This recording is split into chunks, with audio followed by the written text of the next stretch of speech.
Anyhow, so thank you so much for tuning in or for being here with us in person to Back to the Past. Our goal with this program is to cover all of Jewish history, starting with creation and moving our way up until 2018, 57, 79, covering all of Jewish history in between. By the way, if you're here with us in person in the South Euclid Library, by the way, for those of you watching, it's standing room only. It's a good thing you didn't come. There's no seats for you here.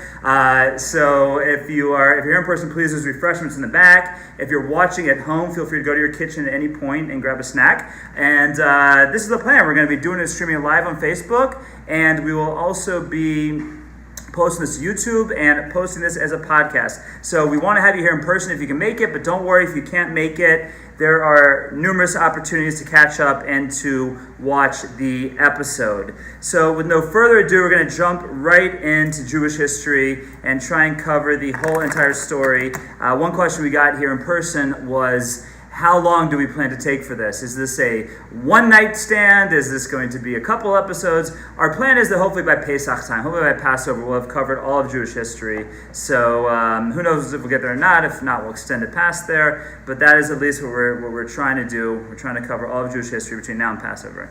But we're going to start tonight with the very beginning.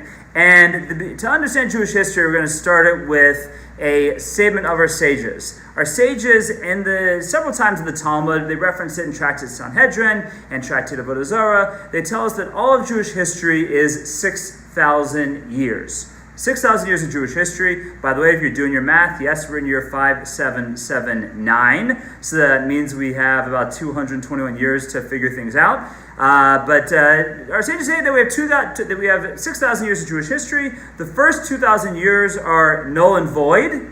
The second 2,000 years are the development of the Torah, and the third 2,000 years are the Messianic era. So that's going to be a breakdown that we'll refer back to many times, and we'll maybe understand a little bit of what everything's about by this idea.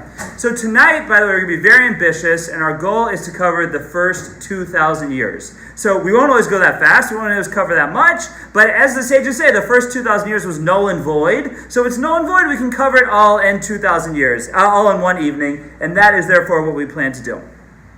But the question I'd like to start with before we jump right in, if you will, is what is the point of studying history? And there's several answers we could give to this. You know, a lot of people will tell you that everything in the world is random. There's no purpose. There's no meaning. Things happen because they happen. If you're a Marxist, you'll say there's forces that determine everything, that, the revolution has to happen. It doesn't matter how many people die because that's the force of nature. We say no. We say that there's a plan to the world, that the Almighty has a plan for what we're doing, and therefore, by studying what came before us, we can maybe understand a little bit better what our purpose is, and therefore what lies ahead of us. Because we as Jews don't believe things are random. We believe things happen for a purpose, and therefore that's the reason why we study history. One of the reasons that I personally love to study history is summed up with an idea from Yaakov Emden, from the great German rabbi from the 18th century. And he asked a question in the introduction to his prayer book. He said, why is it, he said, what is the greatest miracle that ever happened in Jewish history? What's the greatest miracle? And he goes through, was it the crossing of the sea, the splitting of the sea, was it the 10 commandments, was it the 10 plagues, was it this thing, was it that thing? What was the greatest miracle ever to happen? Writes Rabbi Yaakov Emden in the 1700s, the greatest miracle of Jewish history is the fact that we are still here and we're still following the Torah, we're still following Judaism. That is the greatest miracle. And frankly, if he wrote that over 250 years ago, as we would say in Talmud talk, if you will, kal v'chomer, bein beno shel kal v'chomer, all the more so we're living in miraculous times. Because the fact that we're still here in the year 2018, observing Judaism, living as Jews, who needs the splitting of the sea? Who needs prophets? That is miraculous in and of itself. So that's one of the reasons I personally love to study history, because it shows that great miracle of Jewish survival. Everything we've gone through, how improbable our existence here, how improbable everything that we have is, how improbable the fact that after 2,000 years we returned to the state of and built the state of Israel. That's what you get from studying history. And with the study of history, we can bring out all the lessons contained within Judaism. And that's what we're going to hope to do within these next several weeks that we have here together. So, the question is, where does Jewish history start? Well, Jewish history starts, we just had Rosh Hashanah. It's the year 5779. So, very easy. Jewish history starts 5,779 years ago. In truth, that's not the true answer. That's not the 100% answer. Jewish history starts 5,779 years and 6 days ago. What do I mean by that? The Torah starts off with the story of creation. Creation is summarized into 6 days, and after that we have man, and the year counts the creation of man. In other words, we're counting 5779 as counting from the creation of man. But there were 6 days that came before that we're told about in our Torah. So if you will, that's where history starts, with creation, and that's where we're going to start. And there's always all kinds of questions that are asked. You know, you're a rabbi, you believe in the Torah, you believe in the Bible. What are your thoughts on the story of creation? You know, the Bible says the world was created in 6 days, and the scientists say it was created in 15 billion years. How do you reconcile that, Rabbi? Right? What do you do with that question? So an answer, the truth is I have no problem with that question. It's interesting because science has never disproven the Torah. If anything, as science advances, it just comes to further prove what we know as Jews. And you say, okay, that's nice to say, but how do you reconcile this creation story? We have fossils, we have fossil records, we have carbon dating, we have all these things that say the world was so much older than 5,779 and 6 days old. So how do you reconcile it? So I'll tell you how I deal with this, and there's really two basic approaches. One approach is that if we look at the world before mankind came onto the planet, during those 6 days, and we want to understand it, there's no way we can understand it. Why? Because man was created at the end, right? No man ever saw creation. That's a fact, right? Man was the last thing created. So therefore, how can we understand it? Well, the way that scientists try to understand it is they look at this world, try and deduce what they can from this world to understand what there was before this world. So I like to explain that doing that is like looking at a baby and trying to deduce from, or looking at a human being and trying to deduce from what the human being looks like, what it's like to live in utero. Now, I don't know if you've ever experienced childbirth. I have, thank God. Well, not me personally, but my wife has 5 times over. I was just in the room. And it's absolutely miraculous because you have a living being that is living essentially underwater. It doesn't eat at all, or it doesn't eat the way we eat. It eats through the umbilical cord. It doesn't breathe. It's living in a way that a human being would die. If you would take a human being and put it into a uterus, it would die. It wouldn't survive.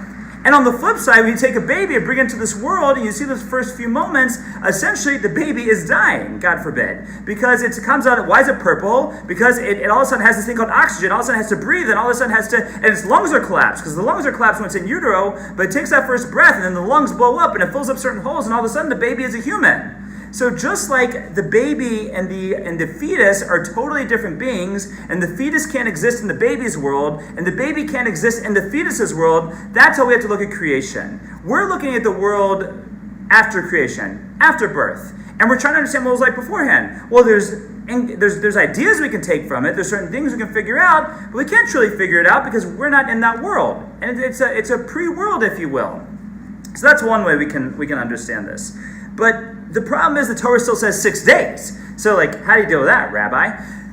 So there's one approach that's very popular if you're into physics. If you're not into physics, I would not recommend this book, but if you like physics, it is a fascinating book. It's called Genesis and the Big Bang by Professor Gerald Schroeder, in which he actually explains from a physics standpoint how it makes complete sense that the Torah says that the world was created in 6 days. Why? Because God, so to speak, didn't have an earthly perspective until mankind was created, until Adam and Eve, until Adam and Chava were created. Before that, he had a cosmic perspective. He was watching, he was out in the cosmos, if you will. That was the perspective he had. And therefore, he goes through the science of it, that if your perspective is from the cosmos, because the further out you go in the universe, this time moves differently. NASA's tested this numerous times. I'm sure Elon Musk is going to test it after he pays his $20 million to the SEC. But time moves at a different pace out in space. And therefore, he goes through the science of it and explains that everything that the Torah says was created in the first day, well, if you're from a cosmic perspective, that took roughly 8 billion years. And everything in the second day took roughly 4 billion years. Everything in the third day took roughly 2 billion years, so forth and so on, that the math works out, if you're into physics, and you can figure it out, that it all fits out, that the reason why we're looking from an earthly perspective, look at 16 billion years, because from a cosmic perspective, that is 6 days. In other words, if you're at the edge of the universe, where God is, so to speak, then that's only 6 days. Okay, this is not a science class, this is a history class, but the main reason I'm going into this is to let you know that science never disproved the Torah, it only comes to back up the Torah. And I'll give you a perfect example. What is the most popular theory as to how the world came into being? The Big Bang Theory, right? What was there before Big Bang? There was Aristotle, there were all these other philosophers. What did they say? They said that the world was, always is, always was, always will be. There was not a beginning, there was not an end. Comes along the Big Bang, which, by the way, if you have really good ears, I'm told by scientists, you can still hear the results of the Big Bang in the universe. I don't know what that means, but that's what I heard once. But the Big Bang tells us that the universe had a beginning, and it will have an end. You know what we say? We say the universe had a beginning and it will have an end. Fits beautifully, right? But they didn't always believe in the Big Bang, right? When the Big Bang came out, it was not, it was just a theory. I guess it's still a theory because you can never really prove it, but it's accepted as the knowledge of where the world came from. So that's kind of how we deal with these things. Not to mention, even when you look in certain statements of our sages, there's a statement in the Talmud that says that the world existed for 974 generations before Adam, that God created and destroyed worlds before he created our world as we know it. So bottom line is that there's very little we know from our Torah about the creation story. The creation story is all of 31 verses in the Torah. You expect to understand all of world creation in 31 verses? No. So the question, in my humble opinion, doesn't start, because the Torah is not a science book. The Torah is a lesson book. It's going to teach us ideas, and therefore there are lessons we can take out of creation. What's the lessons we take out of creation? So there's several of them. Some we'll get to in different parts of this series. But one lesson we take out of it is that the whole world, at least mankind as we know it, was created from one man. You know, I got a question once. Rashi, right in the creation story, tells us that Cain and Hevel, that Cain and Abel were each had twin sisters. Right? I think Cain had 2 sisters and Abel had 1. And Rashi says that's who they ended up marrying, and that's how they populated the world. Someone asked me the question, like, Rabbi, isn't that a little crazy that that the world started through incest?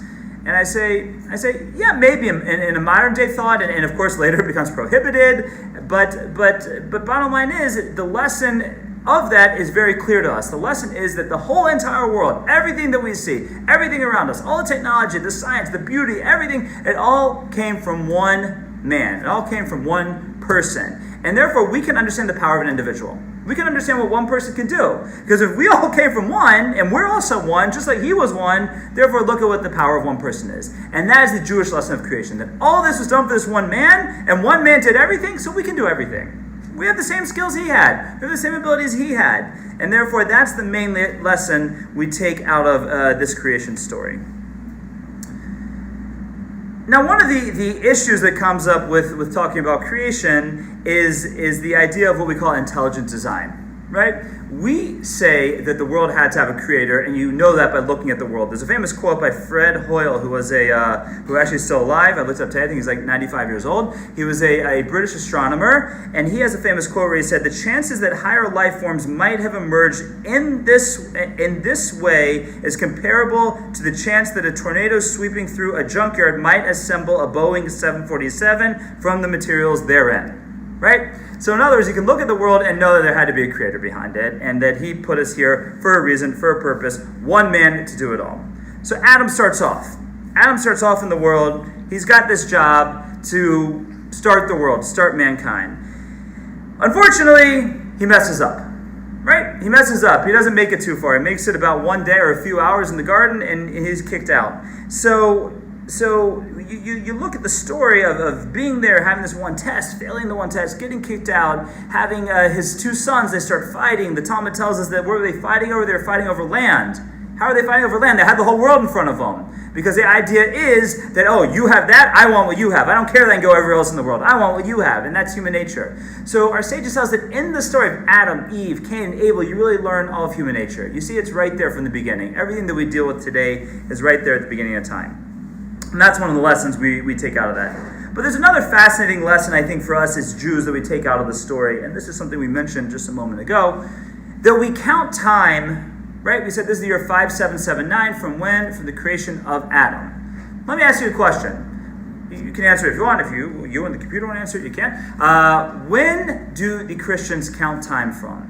Right, we're in the year 2018 in the Georgian calendar, Christian calendar, if you will. What's that based on? Supposedly the birth of Jesus, of the Savior of the Christians. Right? When do the Muslims count time from? Anyone know what Muslim year it is right now? It's the Muslim year 1440. That's counting from the year 622, which we'll get to eventually in a couple sessions. And the year 622 is when Muhammad took his night flight to Mecca and became, the prophet of Allah, and therefore they count time from them. So what do the Christians say? The Christians say time starts when? With Jesus. What do the Muslims say? They say time starts when? It starts with Muhammad, when Muhammad becomes the prophet. What happened before that? Doesn't matter. Non-existent. BC, right? Before. It's everything. It's prehistorical. It doesn't matter. That's what they all say. What do we say? No, we're in year 5779. What's 5779? When mankind was created. It's a big lesson in that, because as Jews, our concern is not just with us Jews, our concern is with mankind. And that's one of the lessons that we take, that even though Adam is 20 generations before Adam, he's roughly 1,000, Adam, by the way, is born in the Jewish year 1948, 1948. That might sound familiar to you, because one day we're going to get to the secular year 1948, which is when the modern-day state of Israel is founded, and that is just one of those strange coincidences that means absolutely nothing. But it's great to throw around at parties, so feel free to use that whenever you want. So, but you have 1,948 years between Adam separating. Adam dies the year 930, so you have roughly 500 years separating Adam and Abraham. You have 20 generations separating Adam and Abraham. What's with those 20 years? Do we say like the Christians say? Do we say like the Muslims say? Just forget about it? No. We say that's also part of our history. We start at the beginning because we as Jews are concerned about all mankind. So Adam is created in the Garden of Eden. The big question that's always asked is, where in the world is the Garden of Eden? And if you read, by the way, it's very fitting that we're starting now, because literally we're covering now the first 2,000 years of history, and that's last week's Torah portion, Parshas Bereshis, and this week's Torah portion, Parshas Noach, right there in those two Torah portions. So the question is, in last week's Torah reading in Parshas Bereshis, it said that Adam's created in the Garden of Eden. Where in the world is the Garden of Eden? So the Torah tells us very little about the Garden of Eden. What does the Torah tell us? The Torah tells us that at the Garden of Eden, there's a water source, and that water source splits off into 4 heads, and those 4 heads make basically the major water sources in the world. The Tigris, the Euphrates, the Nile, according to some opinions, another piece of water, they're not exactly sure where it is, and you start to piece it together, and where in the world is the Garden of Eden? There's different opinions. Some say it's somewhere in Iraq, in Mesopotamia. Some people say it was in Israel. Very unclear, but the lesson is quite interesting, I believe, that the only physical piece we are told in our history about where mankind started is there was a garden, everything was created, man was created from there, and there was water. All the water comes from there. What does that have to do with anything? Now you can say, okay, water is the source of life. If you live in the Middle East today, it's all about water. If you remember back towards one of the issues with we'll talk about this in several sessions, and much more down the road. But one of the issues that led to the 6-Day War was that the Syrians were trying to divert the water of the Jordan River so that it wouldn't come down in Israel, and they would keep it for themselves. So water is a big issue, but it is actually an interesting lesson in how one of the underlying ideas of Judaism, and that is in Judaism we have an idea of Tuma and Tahara. Tuma and Tahara are often wrongly translated as purity and impurity, but they are properly translated as Tuma is death aura and Tahara is life aura. In other words, how does somebody become Tameh? They come in contact with the dead. They come in contact with a dead animal. A woman after childbirth is Tameh because she originally had 2 lives wrapped up in herself. Now she only has 1 life because the baby is now out of her. A woman after a menstrual cycle is Tameh because she had the potential for life and it was unactualized potential. We always see Tuma is the lack of life aura, if you will. And Tahara is returning to life. How do you go from Tuma to Tahara? You have to go in a mikvah. What's a mikvah? A mikvah is unadulterated water collected into a pool. By the way, if you ever look at laws of building a mikvah, it's very complicated. You have to collect the rainwater in a certain way that doesn't get tampered with, doesn't get touched, doesn't get anything. Because the idea is we want the purest water we can find. Why? Because we want to connect back to life. Life is the Garden of Eden. That's the source of life. So therefore, we go to this water, this unadulterated water, because all we know about where life started from was there was water. It's really all we know. So if we ever want to bring back Tahara, life aura, if you will, we got to go find the closest thing we can find to that original water. Okay, so that's the Garden of Eden. Adam, Eve, have two children, Cain and Abel. Cain and Abel are born before they eat from the tree. That's not how it's written in the Torah, by the way. Rashi tells the Torah, and quoting our sages, the Torah has no order to it, no chronological order, so or that it doesn't always have a chronological order. Cain and Abel are born before, while they're still in the garden. They eat from the fruit. They get kicked out of the garden. By the way, one thing to keep very, very clear, the fruit was definitely not an apple. Okay, everyone knows that, right? It's there was an artist in the Middle Ages that painted an apple, and the Talmud gives many examples of what it is. It was a pomegranate, it was grapes, it was wheat, different things that the Talmud talks about. There's no opinion that it is an apple. So, but whatever it is, they eat from the fruit and they get kicked out of the Garden of Eden. But there's a fundamental lesson there within as well, because from, not that this is a Christian history class, maybe that'll be what we do after we finish Jewish history, but in Christian history they say that's the primordial sin. Right, that everybody after that point is born in sin, and therefore that's how you're born. And if you do something about it, you'll be saved. Right? We as Jews say the opposite. We say everybody is born completely pure. Everyone is born perfect. Now, depending on what you do with it, is if you stay that way. So we don't look at the eating of the tree as a watershed as far as our spirituality, as far as, oh, now you're evil. It took us out of a utopic society to have to live in a society where we had to work the land, where we had to, the food didn't grow on the trees, the food, the trees didn't just pop out of the ground. You had to toil, you had to work, and that's the world as we know it, if you will, that came from the garden. So anyways, we lose the utopia, and then we have 10 generations that we don't know much about. We don't know much about the 10 generations between Avraham, and Noah. But there's a few things we know. First of all, we know about a generation called Dor Enosh, the generation of Enosh. Enosh was 3 generations after Adam, so it's the 3rd and 4th generation of the world, if you will. There's somebody named Enosh, and what he is credited with is developing the idea of polytheism, of paganism. So before that point, Adam was a monotheist, right? God created him. He had a personal relationship with Adam. Eve was a monotheist. Cain, Abel, Seth, the whole first crew, right? They're all monotheists. But by the time Adam's grandson and great-grandchildren come along, Enosh and their descendants, the idea of polytheism comes in the world. Now, how is that?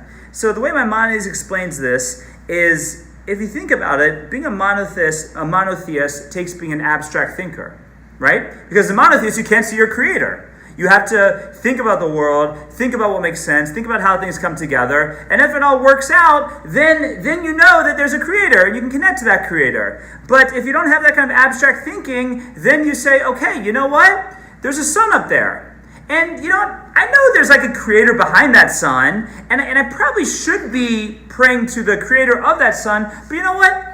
I can see the sun. I can't see the creator. So I'm just going to pray to the sun, and the creator will know what I'm talking about. It's an intermediary. I'm really praying to the creator, but I'm thanking him for the sun he gave me.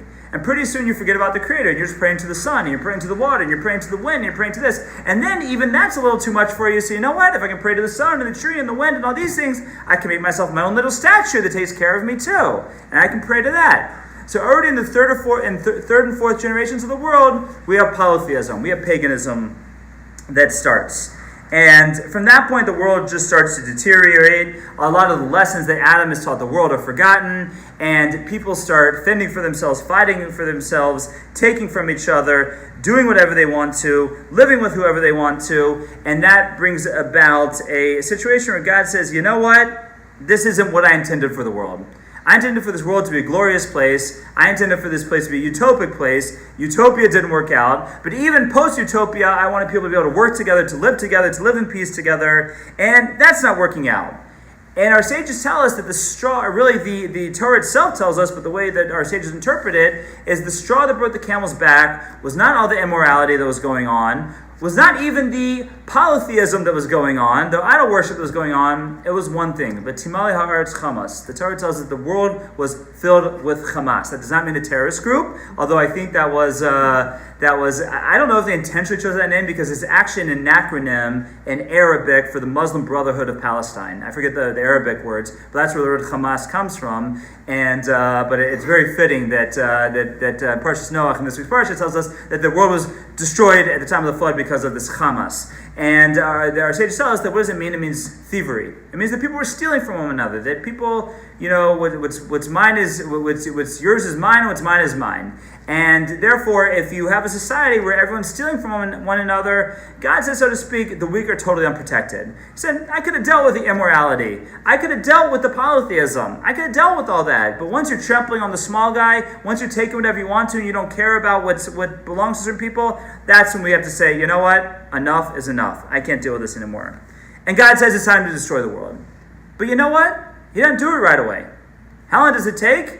He tells Noah, by the way, you got 120 years to figure this thing out. Now, what does he tell him to do in the meantime? He tells him to build a huge ark. It takes him 120 years to do it. He didn't have modern technology. And I was saying to say that the reason he gave him 120 years is because he was hoping that people would see, as he built this ark, people would say, hey, no, what are you doing? And he'd say, I'm building an ark. And they say, why are you building an ark? And he'd say, oh, because God's going to bring a flood because we're all sinners. And hopefully the people would repent, right? They would see the evil of their ways, if you will, and they would make their way back. Alas, it did not happen. By the way, if you want to see a wonderful Hollywood representation of Noah, of what Noach went through, there's a movie that came out called Evan Almighty, in which Steve Carell played a character who was elected to Congress, and he was given the commandment to build an ark. And what I say is so fascinating. The movie's pretty silly, and it's like a kind of a kid's movie, and it whatever. But what I said after we saw that, what was so impressive about it, is it showed what Noach must have gone through. Because the whole movie is all the other, senators and congressmen making fun of him for what he's doing. And on the news, they're making fun of him. They call him the weirdo with the beardo. And you can imagine that's what Noach went through in his time period. Like in the local, CNN of its day, Fox News of its day, at the time when he was building the ark, they'd say, okay, the weirdo with the beardo is out saying God's going to destroy the world, and yet people went about their business, and Noah influenced exactly 0 people. No one listened to him. So he was not so successful at what he did, and but be it as it may, he was a righteous person, and therefore he was saved. Actually, our sages say he was righteous, but was he only righteous in his generation, or was he righteous exclusively? Meaning that if he had been in Abraham's generation, would he have been that much greater, or would he have been a nobody? Right? Was he only righteous because everyone else was bad? Or was he righteous to a fault, which means that in a better generation he would have been better? So the modern TED Talks would tell you, right? There's all kinds of TED Talks and motivational talks and all these that tell you that you are the average of the 3 people you spend the most time with. Right? That the person you are is heavily determined by the people you spend your time with. And in truth, that's a very Jewish idea. So I think that Jewish philosophy, as it's developed from the time of Noah, has told us that Noah, if he had been in Abraham's generation or later generation, he would have been that much greater. But he was where he was because he was in a horrible generation. So it takes him 120 years. Eventually, the 120 years are up. The rains start falling. All the animals come. There are 7 pairs of all the kosher animals. There are 1 pair of all the non-kosher animals that all make their way on their own to the ark. By the way, our sages tell us, in case you're wondering what about the dinosaurs, like Rabbi, we're talking about world history here, to mention the dinosaurs. Our sages tell us that not every species was saved at the time of the ark. He said for whatever reason, there were certain species that deserved to be saved. There were certain species that did not deserve to be saved. And the ones that deserved to be saved, the Almighty, if you will, put it into their mind that they should go to the ark, and therefore they were saved. And the ones that didn't deserve to be saved were wiped out in the flood. Which that could be my answer is what happened to the dinosaurs? They were wiped out in the flood. And when we talk about the flood, before we get into some more of the details, as the skeptics that we are, there's no people more skeptic than the Jew. God calls us Am Kshei Orah, for stiff stiff-necked people. It's both a compliment and an insult. It's a compliment because we're so stiff-necked. Look what we've gotten through in history. But we're stiff-necked that we're hard to believe. My Rosh Hashiva, Rosh Shmuel Yaakov Weinberg, Zichron Levracha, used to say that the Torah was either written by the Almighty or was written by the world's biggest anti-Semite. Because it says so many bad things in there about the Jews. There's no way Jews would have written this about themselves. So one of the so we're very stiff-necked people. So you say what about the dinosaurs? So we're skeptics. We say, what about the dinosaurs? You know what? They're all wiped out in the flood. And there's at a certain point you have to look at the flood story and say it sounds like a great theory, but you know what? Every single ancient culture has a flood story. I challenge you when we leave here tonight, Google flood, look up in your Encyclopedia Britannica if you still have one. We don't have one anymore. We have a thing called Google. It works just the same. Wikipedia. Right? Look it up and see how many ancient cultures have a flood story. And you will find surprisingly that just about every single ancient culture has a flood story. In fact, there's a Babylonian flood story that almost parallels our story to a T.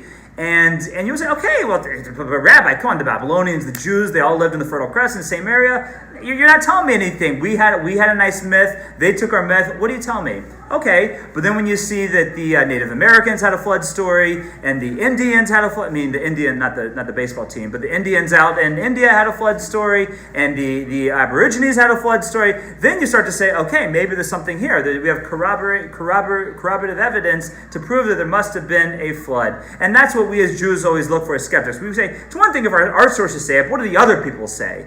And let me just say an aside here that'll help us in our history class going forward. I think that's a little bit it's a little bit interesting sometimes that we look for that, because our sources are in many ways ironclad. They tell us names, they tell us places, they tell us dates, they give us a lot of information. Archaeology has done nothing but proven our sources and told us that there's something to these sources. Yet we still ask the question, because you know what? We found some scribble on a cave that might disprove what it says in our sources that have a name, place, date written in plain Hebrew. And therefore I think our sources are very authoritative in of themselves. That being said, throughout this course we will bring in other sources to as corroborative evidence, if you will, to what we see in our sources. So the flood. They go in. The seven pairs of the kosher animals, one pair of the non-kosher animals that were saved. You can ask the question, why do you need 14 kosher animals and only 2 lizards? And the answer is given because when Noah came out of the ark, he had to bring sacrifices. And we'll talk about sacrifices. Don't worry. In case you were worried, we're going to get to sacrifices. We're not going to talk about it now, but Noah had to bring sacrifices. And sacrifices can only be brought from kosher animals. So therefore, he needed more animals so they could repopulate. He could have enough to bring the sacrifices. And that's what he did. So the flood starts on the 17th day of the month of Tammuz. That's exactly 17th day of the month of Mar Cheshvan. That's exactly 15 days from today. We almost began on the spot, right? That's when the flood waters fall. They fall for 40 days and 40 nights. And then it takes a amount of time for the waters to subside. And it's a total of 6 months and 10 days that they are in the ark. They get out of the ark on the 27th of Iyar. That's 6 months and 10 days later. And the whole time that they're in the ark, what does Noah do? He runs around feeding the animals. That's what he does. Takes care of the animals, takes care of everything. Finally, at the end, he's able to come out of the ark. He sends out the birds. He gets out of the ark. And what does he do? So ask yourself your question. If you were the only human, or your family was the only family that was saved, you go into a world with all kinds of destruction around you. Whether sages say the bodies were washed away, it's not like he walked out and found all these bodies lying all over the place, or all these dead animals all over the place. The sages say they were all washed away. But be it as it may, you lived in a world that was well populated before, and now it's just you and your family. What would you do? So you know what Noah did? Plants a vineyard, makes some wine, gets drunk, right? And you know how we deal with Noah? At the beginning we talk about Noah, ish tzaddik, he was a righteous person. At the end he's ach Noah. He's just plain old Noah. Because unfortunately, while he was able to rise to the occasion to a certain extent before the flood, once the flood happens, he says, you know what, I'm done. I'm going to get drunk. I can't deal with this anymore. And you can't blame a guy. I mean, you look at survivors of the Holocaust. That's the closest modern day reference we would have to such a thing. And different people dealt with it different ways. There are people who were able to rise to the occasion, stay faithful Jews, stay connected to the Jewish people. And there are other people who said, you know what, I'm done. Get me out of here. Forget it. I don't want anything to do with this. And you can't blame either one. You can't point fingers or question. So Noah, to a certain extent, said, you know what, I'm done. And he plants a vineyard, and we have the situation with his three sons, where one of his sons, Ham, comes and something not so nice happens between Ham and Noach, and then Shem and Japheth, his other two children, come and try and correct the situation. They cover him up, and we see from there Ham is cursed, and Shem gets blessed, and Japheth gets like sort of an in-betweeny. Right? Japheth is told that if you're with Shem, you're blessed. If you're not with Shem, you're not blessed. That's basically what he's told. So you're the in-betweeny here, and depending on which way you go throughout history, will determine how you are. And there's all kinds of different discussions of who was who. Japheth is, we understand, is Greek, and the idea of Greek culture, which becomes Roman culture in many ways, and that's what Japheth represents. And Shem is where we come from. Shem becomes the story of the Jewish people. Shem is, eventually, he's generation number 9 as we count down to Abraham. Abraham is going to be the 10 generations later. And you can ask, why did it take 10 generations to go from Noah to Abraham? Well, there's a lot of answers to that question, and Abraham we're going to get to next time. But one question is, in a world that's destroyed, it takes time to recover from that. You can't just recover from that overnight and start building the Jewish people, if you will. It takes a little bit of time. It took 10 generations, and there's going to be things that are going to happen in that in those 10 generations that are also not going to be so great. But eventually, at the end of those 10 generations, we're going to see that Abraham emerges and is ready to build the Jewish people. Now, I'll say one more idea in closing just from the flood, and that is that we see in this week's portion, in the story of Noah, that it says that after the flood, man's years are limited to 120 years. Now, we see before the flood, as I mentioned before, Adam lived to be 930 years. Noah lived to be also like 1,000 years, somewhere up there. And all of a sudden we see years are limited to 120 years. Now, by the way, Maimonides, who's the ultimate rationalist, he believes that everything in the world today is the same world that always was. Nothing ever changed. And the world before the flood, the world after the flood, all the same. No differences. He says, you know what? If you would really take care of yourself and eat right, eat a good vegan diet, get enough sleep, exercise, not get stressed out, you can also live for 1,000 years. But we don't take care of ourselves, so we can't live that long. That's Maimonides, the ultimate rationalist. Most of us take that verse literally to say that no, that before the flood, God gave mankind, so to speak, 1,000 years. People could live to be 1,000 years old, but he saw that people are given 1,000 years, they're going to get into trouble. So we're going to limit it at 120 years. And you see, from Noah until Abraham, every generation, as Nachmanides spells out, they live a little bit shorter. They start cutting down that you see that they can live 1,000 years, and they're living like 750 years, then 500 years, then 350 years, and eventually when we get to Moses, Moses lives for exactly 120 years. He maxes out his years, and therefore that's why we have this idea. We always say, at Tzvei and Sunset, you should live until 120. That's where it comes from, right from Noach. That we say our limit, so to speak, now is 120, and I believe in recorded modern history, if you will, no one has ever lived past the age of 120. Right? I think that God stuck to that deal pretty much. You can live 120 years, but that's it. By the way, I saw that there's a lady who I think is like 107 or 109, and her recipe for longevity is she drinks 3 cans of Dr. Pepper every day. So therefore, there's some Dr. Pepper in the back. If you want to live a long life, you drink a lot of Dr. Pepper. So, but we have the world post the post-diluvian world, the world after the flood, and it's a slow process until we get to Abraham, and Abraham is ready. Now, the last event that takes place before Abraham is not really before Abraham, because as Rashi said, as mentioned before, there's no chronological order in the Torah. After the flood story, we're told of the story of the Tower of Babel. But Abraham's already alive at the Tower of Babel. Abraham is born in the year 1948, as we mentioned.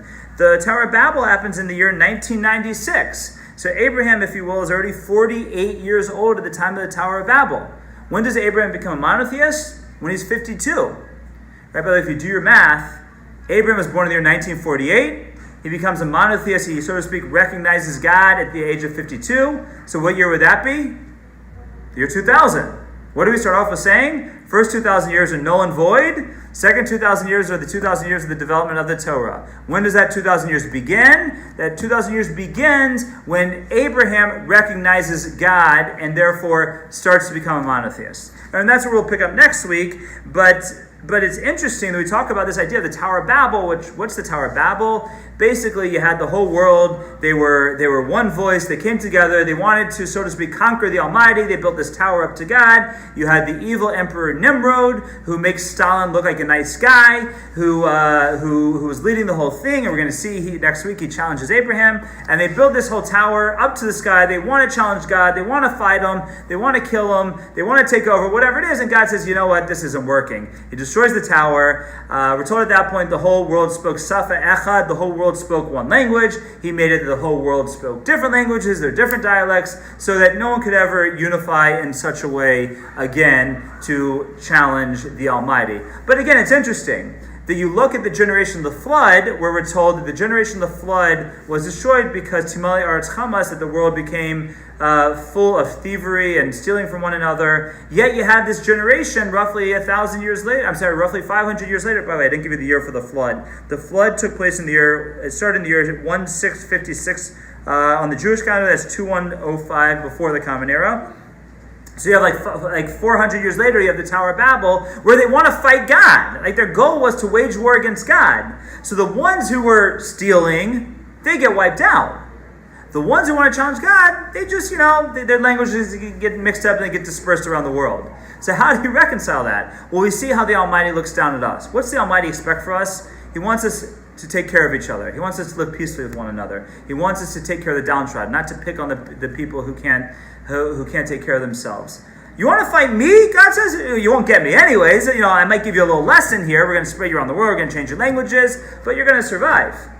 But still, it's in that world that Abraham is born. Abraham is born in that world, and that world will become a monotheist, and that's where we'll pick up next week with a discussion of the beginning of the first 2,000 years of Torah. Like I said, tonight we cover 2,000 years. It won't be that we cover 2,000 years every week, but next week we'll start to talk about Abraham and the patriarchs as we make our way through Jewish history and back to the past. I want to thank you all for coming in person. I want to thank you all for watching, and you all for watching later, because you'll get this on YouTube or the podcast. Thank you all very much.